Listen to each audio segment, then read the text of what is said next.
back to all of our alumni here today and all of the organizations that have been longtime supporters of the Leadership Louisville Center. We're so proud to have you as part of our Leadership Louisville tradition, and I am really proud of all the work that our alumni have done in this community over the past 4 decades. What we do is significant.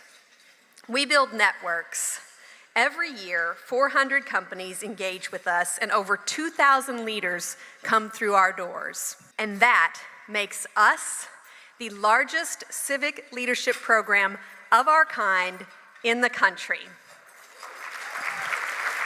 We help leaders at all levels build their confidence, build their skills, to be more and to do more in their organizations and in our community. Our influence is felt across the region. Every year, over 5,000 volunteer hours and over $500,000 in value is given to local nonprofits through our civic programs. And that gives us the largest impact of any civic leadership program in the country. Last year at this luncheon, we celebrated a successful capital campaign and revealed renderings that gave form to our vision for a new home for the Leadership Louisville Center. This year, we watched those drawings come to life with the grand opening of a world-class convening space at 707 West Main Street. We want you to just grab your laptop and come on down and hang out in our alumni lounge, because it's not just our home, it's our home. And we're so pleased to have already welcomed so many groups working on community collaborations, but we're most excited about our big, beautiful classroom and the exciting workshops that we are hosting. In just a few weeks, we have best-selling author and leadership expert Joe Folkman himself teaching a course on how to turn good managers into extraordinary leaders. In October, David Novak, former CEO of Yum Brands, will lead a course that is focused on accelerating results. I don't know about you all, but I'm feeling a little like, do things faster, faster, faster, right? My boss, he's always on me about faster, faster, faster. Am I right, wave 3? Yeah, I know. So I'm sure I'll be seeing all of you all there at one of our workshops. We believe that making investments in people's capacity to lead is the great multiplier and the best way to advance our organizations and our community. These Green Room workshops are all about delivering high-caliber learning so that we can invest in our #1 asset, our people. Green Room offerings focus on the individual, but to truly drive positive change, you need lots of individuals working in concert, and that is the magic of the Leadership Louisville Center. That's where our civic programs come in. You heard Ken celebrate this year's classes, but I want to give you a preview of what we have planned for next year. Much of the conversation you will soon hear from the mayors will be dedicated to many of the critical issues we face as a city. That's one of the things that I love about this luncheon. It gives all of this room, this wonderful room of influential leaders, of movers and shakers, it gives us all a moment to just think about how are we showing up for each other in this community. And with our civic programs, we get to do that in a more intentional and robust way. Our Bingham Fellows spend an entire year working on a singular civic issue. The Fellows seek to pull all of the random acts of excellence. You know them, they're those little sparks of awesome that happen here and there and everywhere in our community. And we have lots of them going on in our community. Bingham Fellows seek to take those random acts of excellence and unite them so that we can achieve collective impact. We choose our topic every year by answering one simple question. What is mission critical for our community to get right? What is that most important issue to get in front of in order for us to truly be a world-class city? Education. John F. Kennedy once said, "Our progress as a nation can be no swifter than our progress in education." For so long, we have all been aware of the challenges faced by our kids, challenges that start with not arriving to school ready to learn, and then continue as we try to keep them engaged to advance towards graduation and the workforce. We cannot continue to say someone ought to do something. We must say everyone should do something. The 2019 Bingham Fellows will explore ways to mobilize businesses and the community to positively impact student achievement. They will seek solutions to current barriers to success.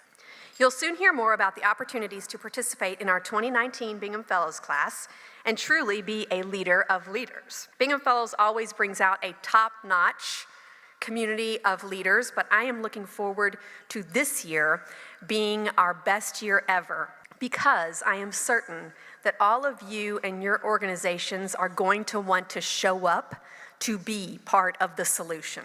Before I introduce Mayor Pete, I wanted to recognize another great mayor in our presence, and that is somebody that knows a little bit about being mayor, and that's Jerry Abramson is with us here today. So Mayor, welcome to being with us here today. A great public servant. Jerry's probably spent more time than any Kentuckian serving our Commonwealth in a variety of capacities, so we appreciate your great service. And also, I was really heartened to see Congressman Ron Mazzoli earlier here today. The Congressman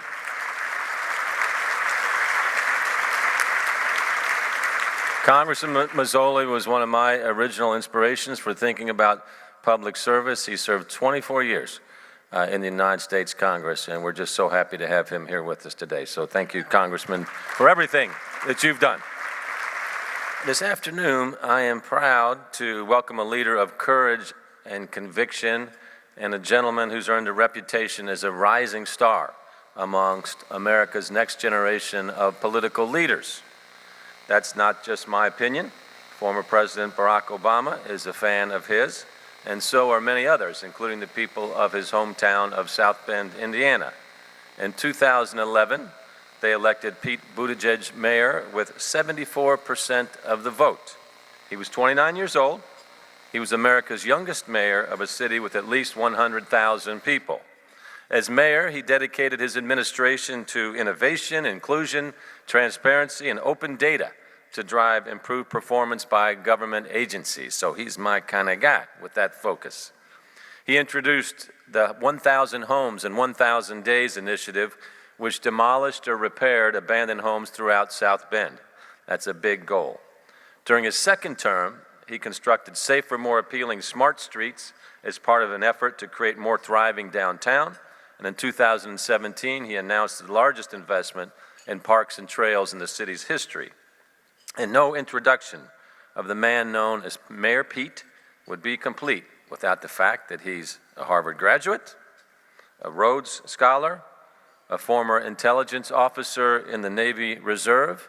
In fact, he took a 7-month leave of absence from City Hall when he deployed to Afghanistan, and he earned the Joint Service Commendation Medal for his work in counterterrorism.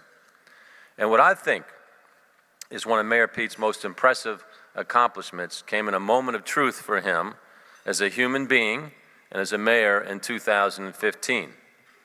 You might remember that Indiana Governor at that time, Mike Pence, and the state legislature had passed the so-called Religious Freedom Restoration Act in March, which many saw as paving the way for businesses to openly discriminate against LGBT citizens. In June, Mayor Pete published an editorial in the South Bend Tribune in which he wrote, quote, "I was well into adulthood before I was prepared to acknowledge the simple fact that I am gay. It took years of struggle for me to recognize that it's just a fact of life, like having brown hair and part of who I am."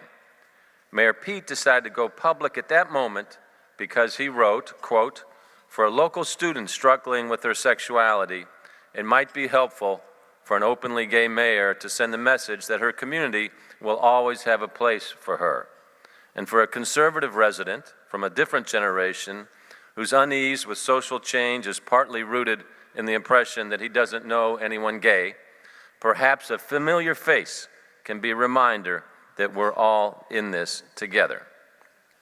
And Mayor Pete published that essay, which was read all over America and beyond, while he was running for re-election, which he won by an even wider margin than the first time.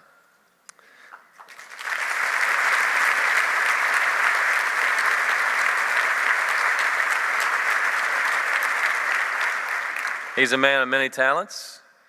He's piano and guitar. He's performed with the South Bend Symphony Orchestra, and he lives in a house that was once vacant and that he's now restoring with his new husband. And I promise, if all this is making you feel like an underachiever, you're not alone. The Washington Post once described him as, quote, the most interesting mayor you've never heard of. And in fact, they don't know the half of it, and I think that's obviously changing. Now, there is some late-breaking news that I have to announce up here today. Leadership Louisville has uncovered a new video ad that is yet to air, but is soon to go viral. He is so valuable, the U.S. Navy asked to borrow him from South Bend. When he walks by, the Fighting Irish put down their fists and stopped fighting. He can order a bourbon in 7 different languages. In fact, he once taught his dog Truman to bark in Spanish. He once repaired 1,000 homes in 1,000 days. Actually, he is so good at problem solving that Superman's pajamas have his face on them.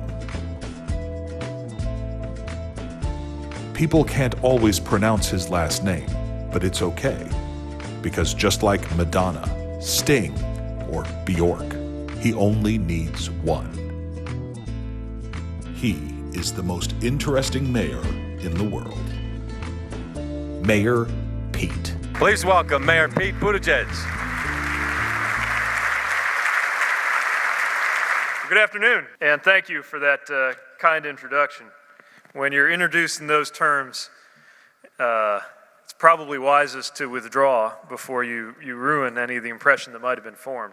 It's especially true when somebody uses the word interesting to describe you, because then you feel the need to oblige. And so I'm only relieved that, unlike a few minutes ago, there are not literally men juggling lighted objects on either side of me, so that I can at least attempt to rise to the occasion. I want to congratulate this community on the extraordinary progress and growth compared to when I first visited Louisville as a child. I hope I said it right. I know it's supposed to have less than one syllable, if I figured it out right. Even this facility where we're gathering right now is the envy of so many mayors around the country. So congratulations on everything that you have going on in this community. I am here very simply because Greg Fisher called and asked me to come. And I'm sure you all know how fortunate you are to have him as the mayor of this community. I want to make sure that you all know how well regarded he is nationally in the community of American mayors. So much so that a few weeks ago at our convening in Boston, we voted him in to become our second vice president and eventually our leader in the U.S. Conference of Mayors, because we want more of that style of leadership representing us all. So. Thank you, Mayor. Also great to be here with Jerry Abramson, who I think now that the administration's over, it's safe to disclose that he was terrible for business for federal lobbyists, because he established a norm in the White House that it was so responsive to cities and states and leaders from both parties who needed to get things done when he was leading intergovernmental relations there, that it was simpler to call the White House than it was to engage a lobbyist. And we miss him in Washington. So big thank you to Jerry. And also a delight to be reunited with my classmate, Ron Mazzoli. I should probably explain that. I noticed a few funny looks out there. For those of you who don't know, I first met Ron Mazzoli after he had left the Congress, when he showed up at Harvard as a fellow at the Institute of Politics. I was probably a sophomore. And he and Helen had such a great time and had such a gift for forming intergenerational friendships that he returned the next year as a mid-career master's student and graduated. We graduated together. I with my bachelor's, him with his master's, 50 years to the day after he graduated from the University of Notre Dame. I asked him to swear me in when I first took office in South Bend, and I can say now that I'm in a new chapter in my personal life, that he is a model for me, not only as a public servant, but as a husband. And I'm so thankful to be under the same roof with him again. Great to be near again now.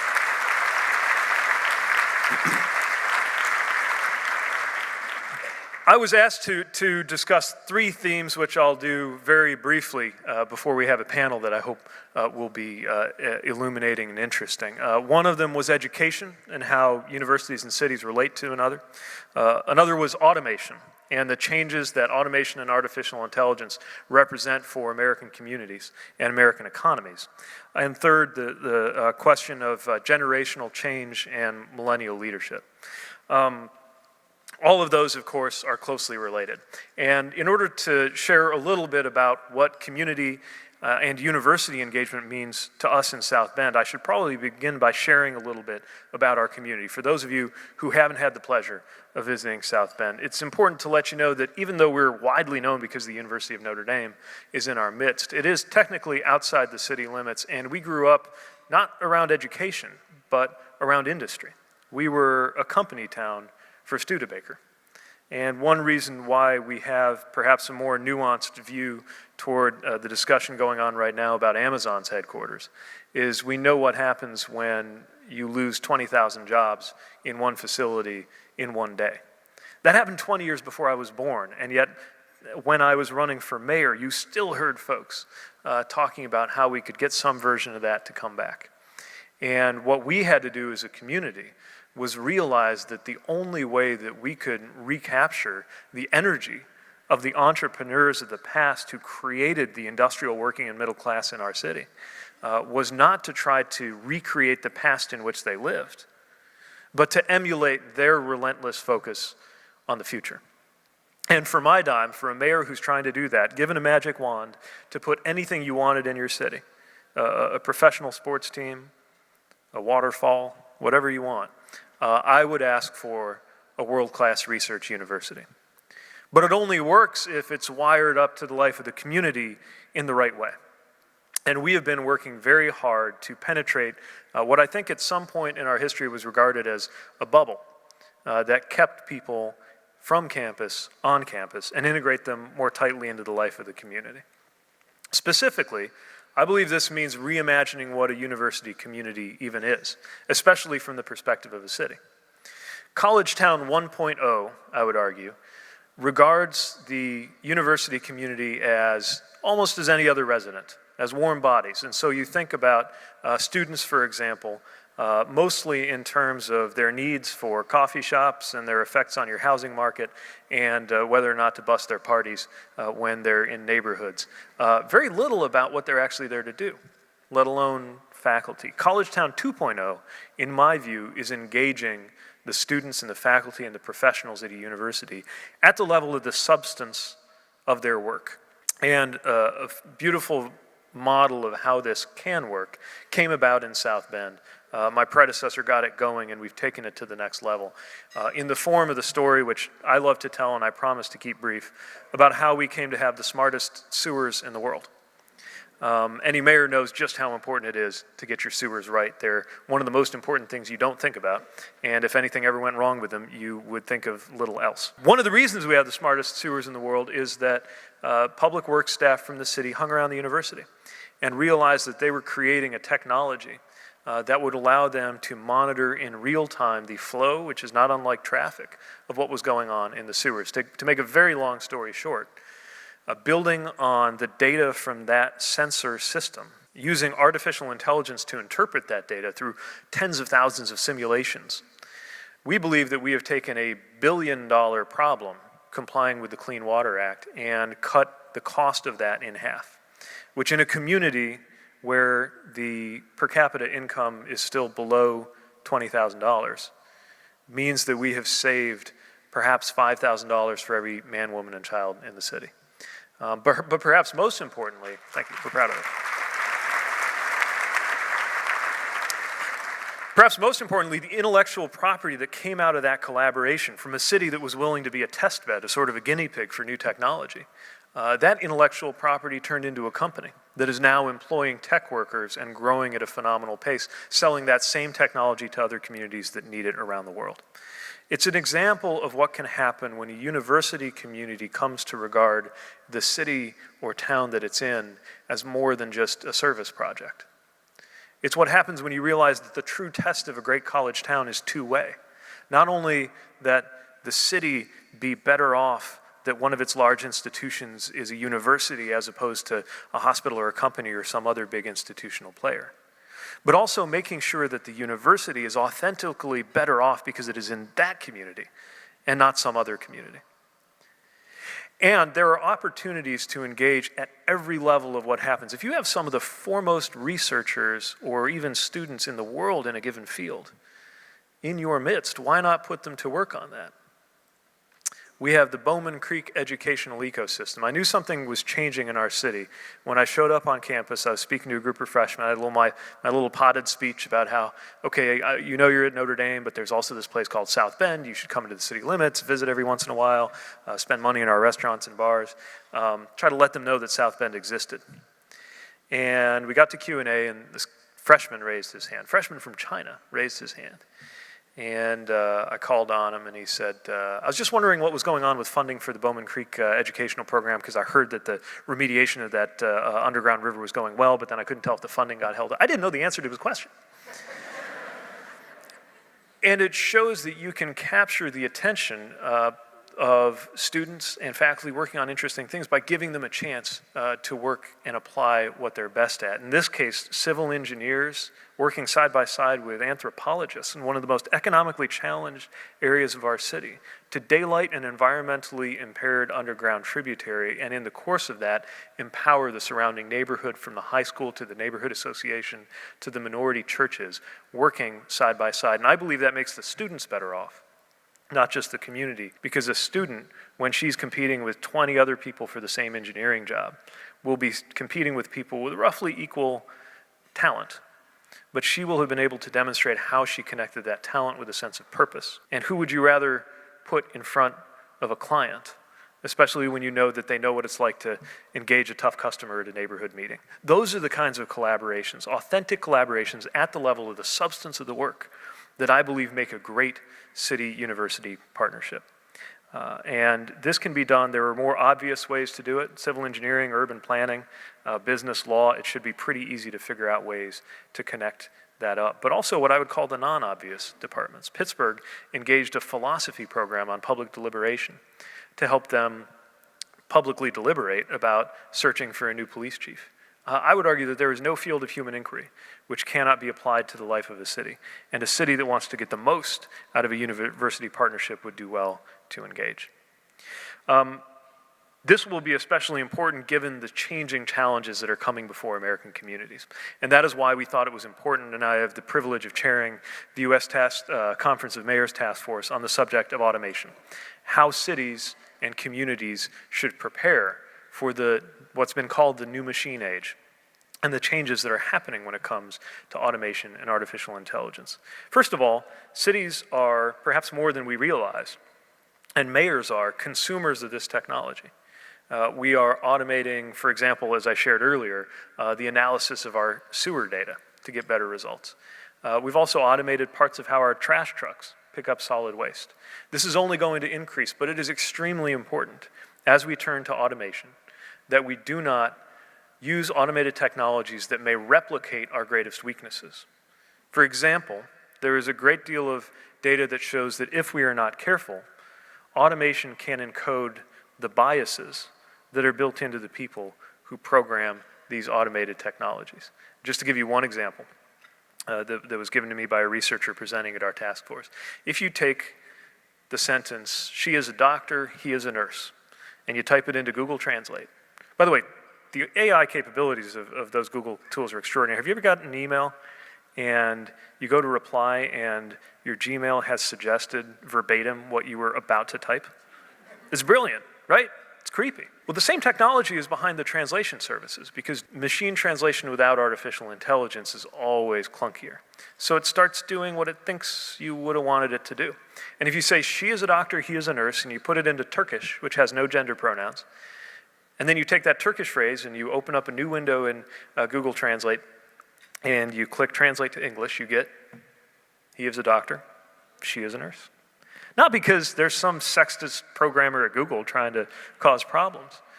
It is simply inhaling the biases that exist already and feeding them back to us.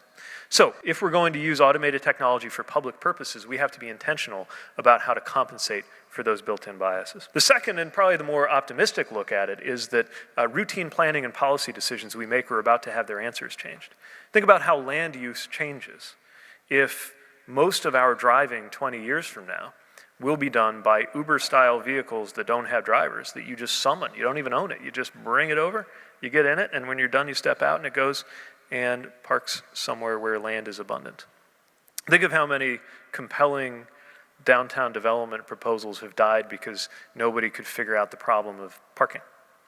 And you can see some of the policy opportunities that open up.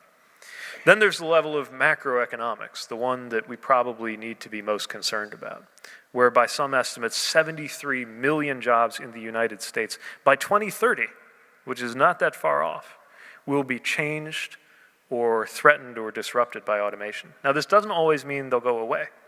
As a matter of fact, if you go through the relatively granular BLS codes of different types of jobs, exactly one has been eliminated for my generation by automation. I don't know if there are any guesses out there about what the one job is that has completely been eliminated.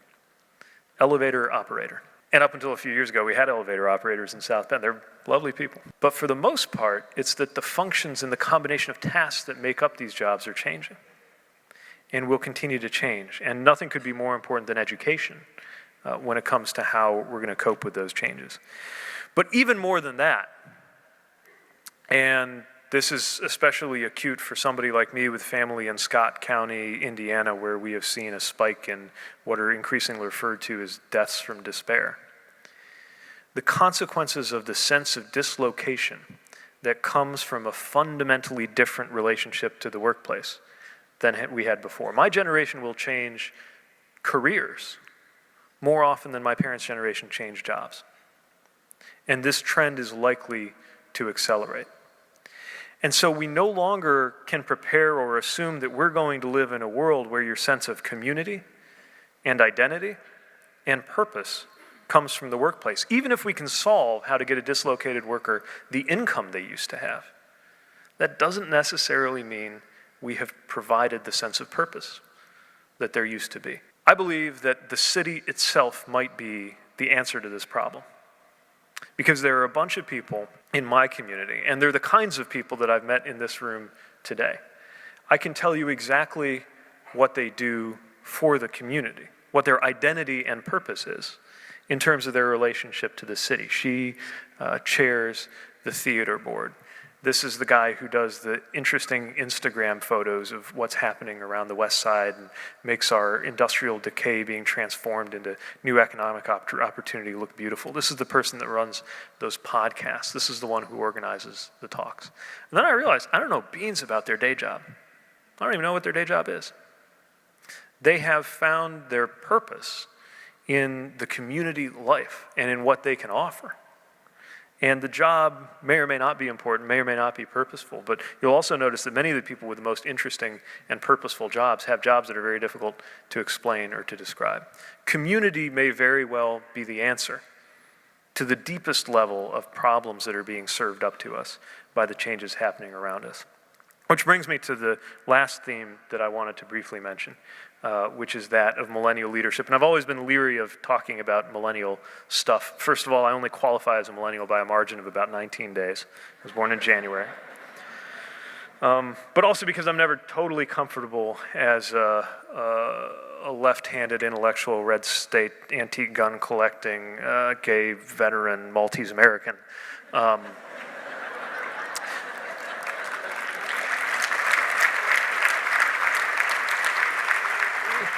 Understanding where I fit in identity buckets is deeply confusing. But I did notice, of course, when I ran for mayor in my 20s, that as another friend in a similar position in another state pointed out, when you do that, your face is your message. You are the candidate of new technology and innovation and new ideas. Even if you don't have any new ideas and you don't like technology, that's just what people will see in you.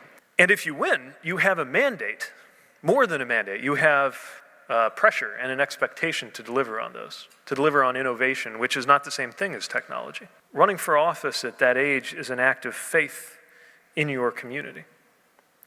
And it is very important at a moment like this to have those kinds of expressions of optimism.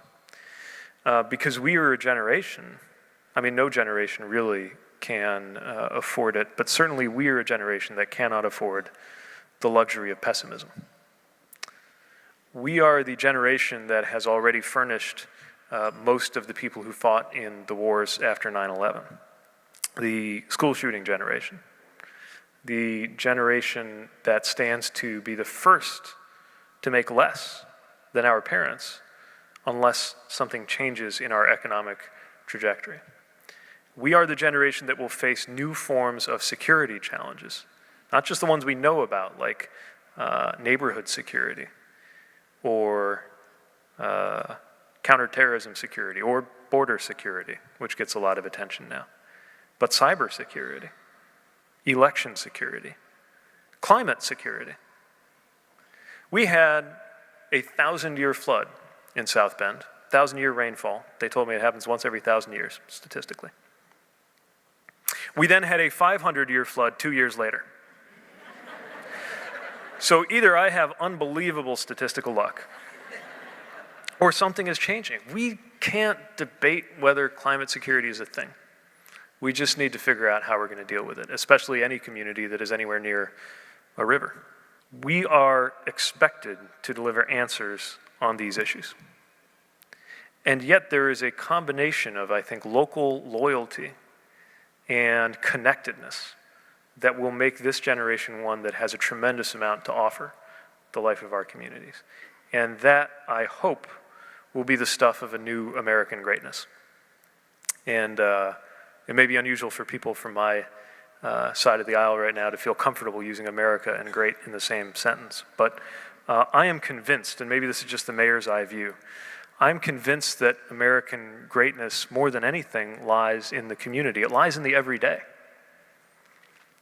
I don't believe, no matter how robust and magnificent our military might was during the Cold War, I don't believe we could have won it if not for the fact that so many people in the communist countries envied the everyday life of the American people, and so few of ours would say that the reverse was true.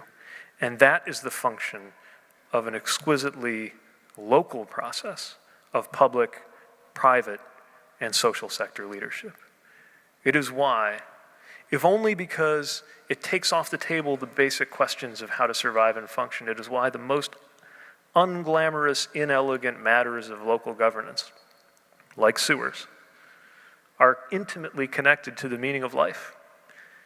You fill in a hole in the road, and somebody on their way to wherever it is, doing whatever it is that is the purpose in life for them, faith and family, business and entrepreneurship, scholarship, who knows, doesn't matter. I just know that she's more able to live the life of her choosing if we get our job right. And the entire country will find its greatness best fulfilled, I believe, when we attend to the everyday. Thank you. It is a real pleasure for me to be back here in Louisville. The last time I had the opportunity to be at a Leadership Louisville Luncheon, I was joined by Mayor Fisher and Mayor Gray, and we launched the Bluegrass Economic Advancement Movement. This community has enormous economic momentum because of the vision that you all worked on together from BEAM, around advanced manufacturing, around innovation, around continuous learning and skills development, around global trade and engagement. It has certainly put, as you originally envisioned, this region on the economic map. So congratulations. What I wanted to start was say that, these two mayors actually have a lot in common. They are both in their second terms. They're both governing cities in states that share a border. They come from experience in the private sector, Mayor Pete McKenzie, Mayor Greg as a manufacturing CEO. And as you just heard, they're both millennials. Thank you. What's your secret? Oh, I appreciate that. They are governing a small to mid-sized older industrial city in the middle of the country at a time when the future of our union is highly dependent upon the health of the Heartland. We are governing in a time of great division in the country, not just racial, economic, social, cultural, but increasingly geographic, where we're starting to see a lot more narratives pitting urban versus rural areas, large cities versus small areas, and the coastal cities and the Heartland. And what we really need is to hear from these mayors and all of you on how you come together to make sure to overcome these divides and create growth and opportunity in these economic centers in the middle of the country. Both Louisville and South Bend have seen a doubling and tripling in the adoption of robotics in the manufacturing sector since 2010, which has certainly contributed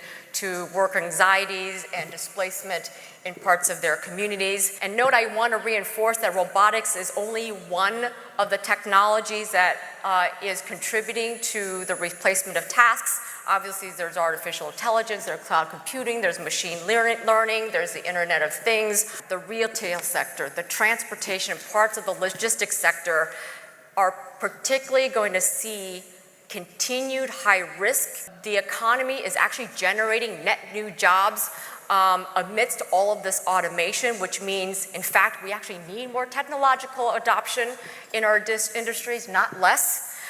And when we see that workers no longer need to do routine tasks or do quality control on an assembly line and have that work done by machine, it actually benefits the worker because we get to use the worker's skills in better ways. The company becomes more productive. It results in better wages. And actually, the literature shows we actually see more job creation.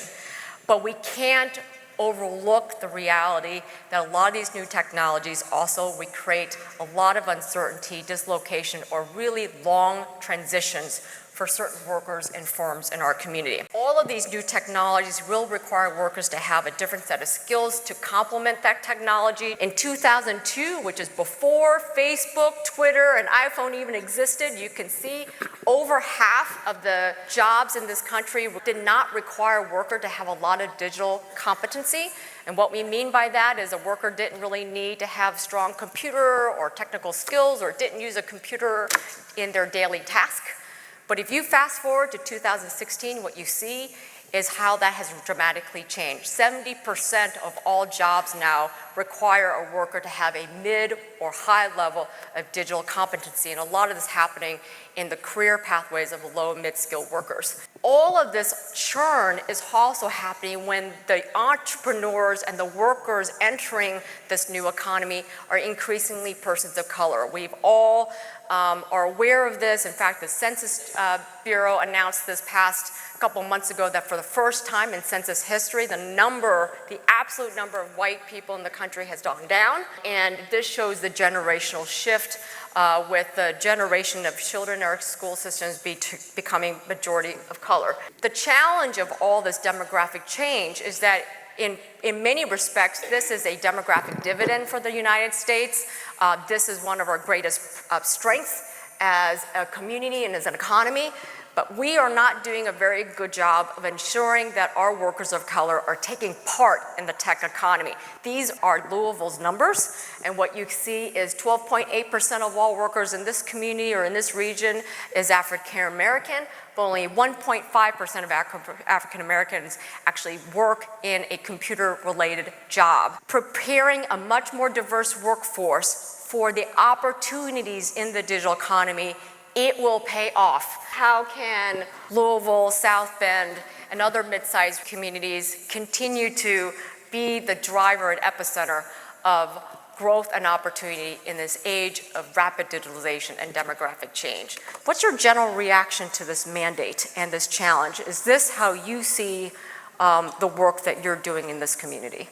No, absolutely. I mean, we're living in a time of real disruption. So, number one, I think you have to listen to the marketplace. What are our employers telling us what the skills are needed today?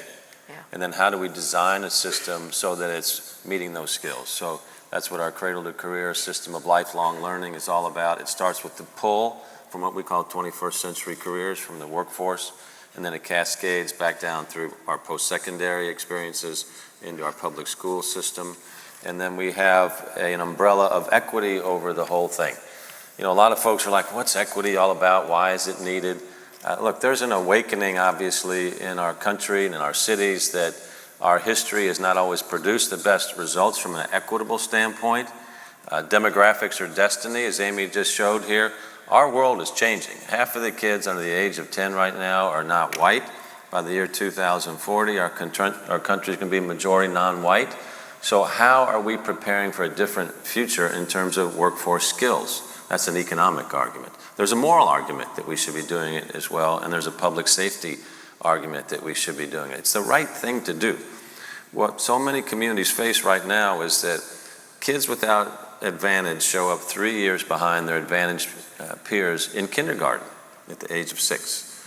So what Cradle to Career is all about is wrapping community resources around what we call the whole child, not just the in-classroom child, but also the out-of-classroom child. So if their family situation is such that they don't know what social and emotional well-being checkups are about, we provide that as a community. There's really no other way forward. People might bemoan about the demise of the family structure. It's different. Mayors are in the reality business, you know, so we have to adapt to that type of reality. So it's building intentionality around equity and skills needed for the future, and that's what Cradle to Career is all about. I'm very optimistic with U of L, with Dr. Bendapudi there. We've got a really aggressive and energized new partner in terms of town and gown relationship around that type of intentionality. And then the academies of Louisville system within our public school system is aligning what our 5 clusters are with the high schools, so our students are getting experiences into these areas that we want to grow with an emphasis on globalization and innovation, so that tech focus that you mentioned. That's great.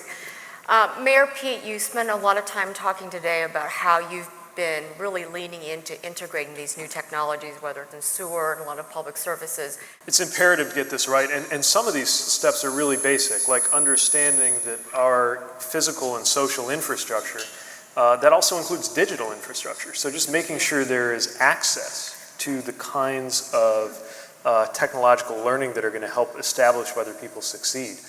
We established a Wi-Fi canopy over the downtown area after learning that a lot of low-income kids actually do have smartphones. They just don't have data plans. And things as simple as applying for a job were more likely to be within their reach if we just find a way to get them online. We're building on that to establish an inclusive technology resource center that will actually help people get the kinds of training that they need. We got a South Bend Code School actually operating from within an 800,000 square foot Studebaker building that I always thought sooner or later we'd have to blow up. It was too big to blow up. It's 6 stories, 1/5 of a mile long, and coming back to life now.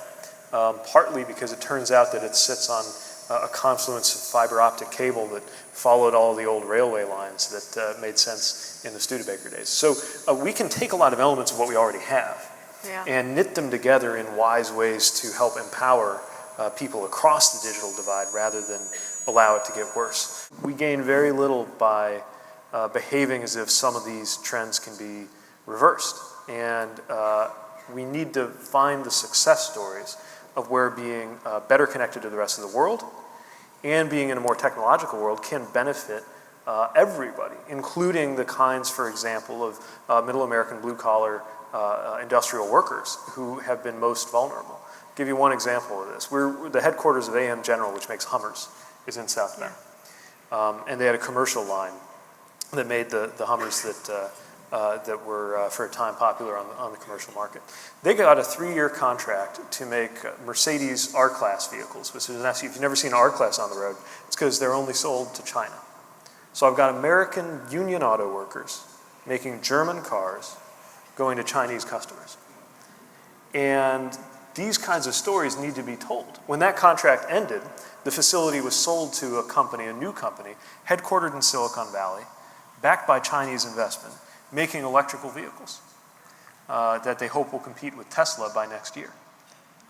So we can't just have this forward versus backward, or can we somehow hold back these changes just a little bit longer? They are upon us, and the sooner we greet them with a sense of energy and optimism and realism, the more likely we are, I think, to find ways to succeed in this world rather than just try to resist it.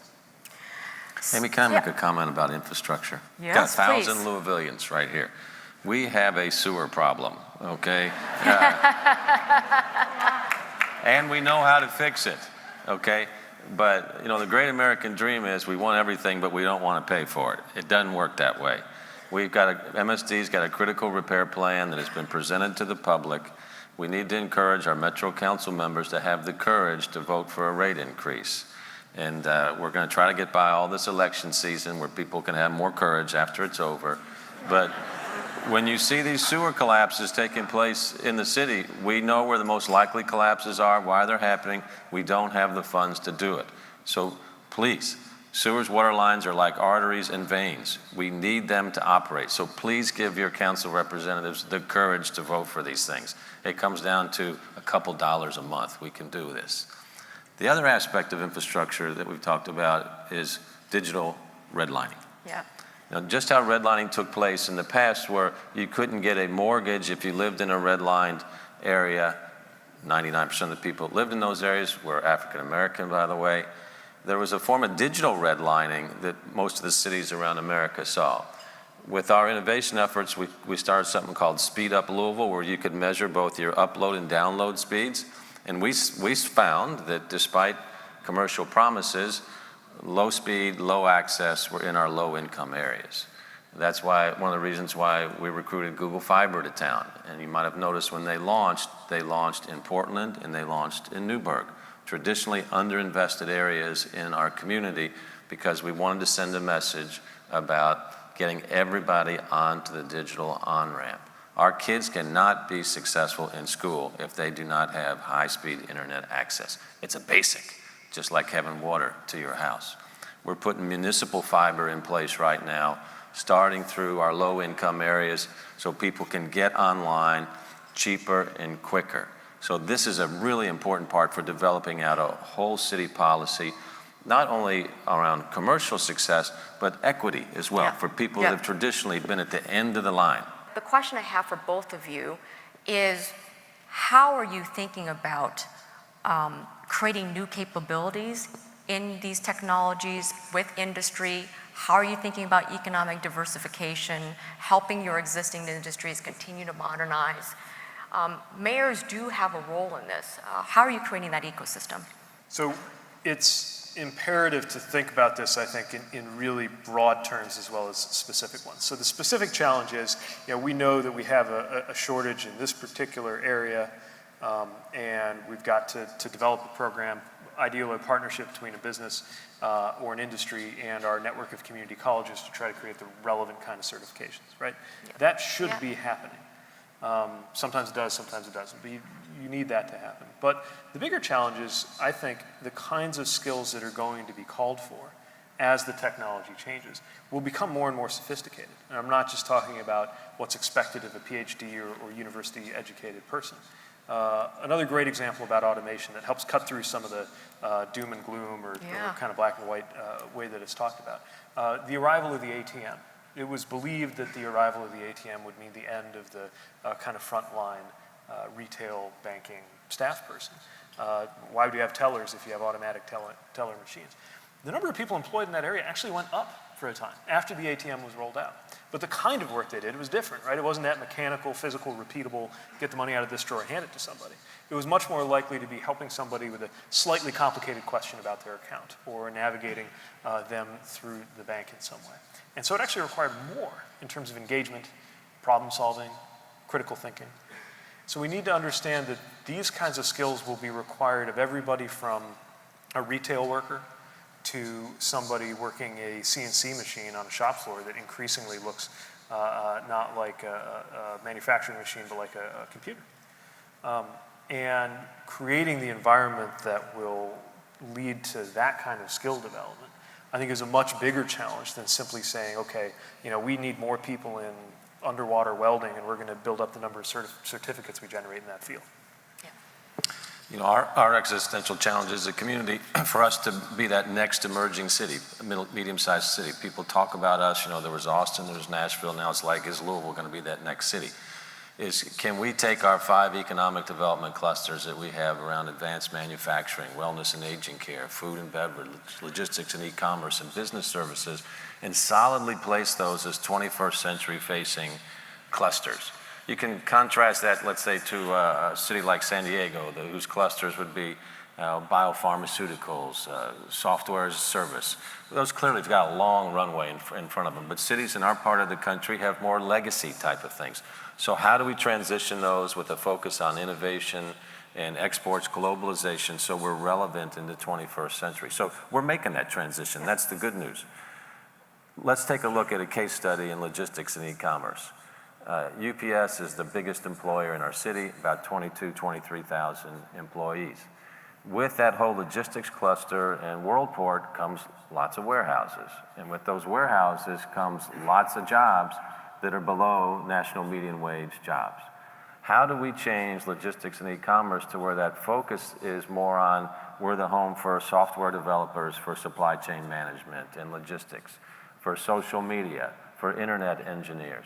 How do we take the Metropolitan College, which was created at the University of Louisville as a partnership between the city, the state, U of L, and UPS to stabilize their workforce? It's been tremendously successful. But how do we take those 1,500 kids in that college now and make them global experts in logistics and supply chain and use them as a recruiting tool for people, for firms in logistics and supply chain to move to our city for those higher wage jobs? So these smart strategies built on the strengths that we have, but then use the university partners to help us, not just with workforce, but also help define what does the future of that work look like. We can compete today, but for us to take that next big step against some of these peer cities we've been trying to beat, we've got to be better at what those skills that are going to be required 5 and 10 years from now and be in that position 2 to 4 years from now. And that's where the university partnership comes from, and that's where it's taking our assets and thinking about working with them differently as partners. That's why it's so important. Unfortunately, in our city, we work well together. A lot of cities don't work well together when they work across sector. That's one of our strengths. The demands in the digital economy, the disruptions, how does it change the creative career initiatives that you have underway? What are the implications? Well, to me, so much of it is experiential. When you come from an advantaged background, you've got lots of access to experiences. If you need it, more than likely, your family is going to be able to provide it. So you're constantly learning. You have out of school time, you don't call it that, you call it mentoring, tutoring. You take trips, you expose yourself to different things. Contrast that to parts of the community where people are born into different situations and they don't have that type of exposure. So what we know is if you have those kind of advantages, your learning curve in today's digital globalized world is going like that. You know, before all this rapid change, you'd improve like that. The people that don't have these advantages, they're just kind of bumping along the bottom. So this gap is getting bigger and bigger all the time. We can't bemoan, to Pete's point earlier here, that I wish the family structure was different. It's not. So how does a community become the family for every child to provide that type of experience? And it's relatively easy to do. One example, our Summer Works Summer Jobs program. We saved that in 2011. The federal government cut off all the funding. We said we're going to keep going forward because I bet everybody in this room remembers how it felt to get that first paycheck for your summer job. It felt good. So all of our kids need to feel that and be connected to an employer that's opening up a whole new world to them. Our young kids are digitally skilled. You know, they've grown up with that, so there's not that gap with them, but they have to be exposed to a workplace that says, I can commercialize this and turn this into something positive, and I have an environment around me now that opens up this world in a much more positive and connected light for me than what I had before. I said it's easy for our community to help because you all have done it. In our first summer in 2011, we had 200 youth in our summer jobs program. We just closed out 2018 with 6,200 youth in our summer jobs program because of our business community. It's great. What is one thing that a federal policy or a governor could do to help you achieve your ambitions around technological innovation and inclusion in this era? Ultimately, there has to be a higher regard for the importance of place. Yeah. This is something that I think every mayor lives and breathes. You have a sense of, when we're talking about economic development, by the time a CEO is across the table from me, the prospect, they have done the math around land, labor, utilities, taxes, and either we're in the top 3 or we're not. They want to know what kind of place this is to live. Companies are made of people. That's why, last night I had the experience of getting dinner with, we were there with the mayor. I knew something good would happen if I asked him to recommend a bourbon. What I was not prepared for was the experience of the education in the 7-step process of how to properly enjoy a bourbon. I've not experienced a Japanese tea ceremony, but I imagine it's roughly similar in terms of that. And if I remembered nothing else about this city, the dynamism and what you're doing with all of the different clusters and the metro economy and the compassionate city movement and all the things you got going, I would remember in a way that just makes us different from Cincinnati or Indianapolis or any other kind of community that on paper might be similarly situated. That sense of place. And that just exquisitely local thing Yes. cannot always be comprehended by our state and federal frameworks. It's tempting, and we do, to ask for resources, to ask for money, and we could certainly use more of it from the state or federal partners. But more than anything, if they could just untie our hands a little bit and allow us to pursue and finance the initiatives that we believe are truest to the places from which we come, then the diversity of the different communities that make up America between the coasts will do a lot of the rest for you. But we need them to untie, especially at the state level, frankly. We need them to untie our hands. I'm going to give Mayor Fisher the final word. Well, as you all know, I'm a business guy that just happens to be mayor. So I look at a lot of these things from a systems perspective.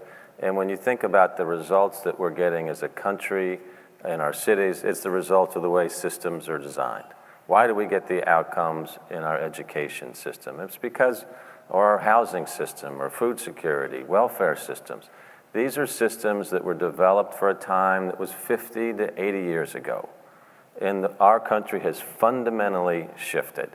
But because of paralysis at the federal level, sometimes the state level, we're not redesigning these systems. It is hard work, I get that. So if I could ask for one thing, it would be to redesign our education system so that it focuses on the whole child. Not just the child in the classroom, but the child outside of the classroom, with the recognition that it's not happy days anymore. And the type of community supports and accountability systems are required so that whole child, regardless of whether or not you're born at 3302 Grand Avenue, the home of Muhammad Ali, then Cassius Clay, or 5907 Cabin Way in East Louisville, your mama could say, this community is supporting my child. And if I can get through,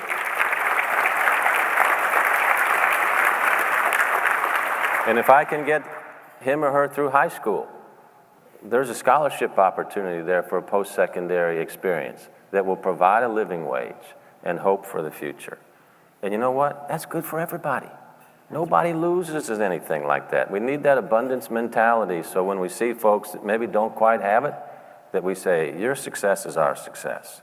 So I hope that we get back to that place. I'm optimistic as a country because I gotta tell you, 90% of my day, 95% of my day is dealing with good people doing good things. It's not all the noise that we hear up here at the top. So we got a country and a city of great, great people. It's just building that kind of confidence. We're going to get to a better place.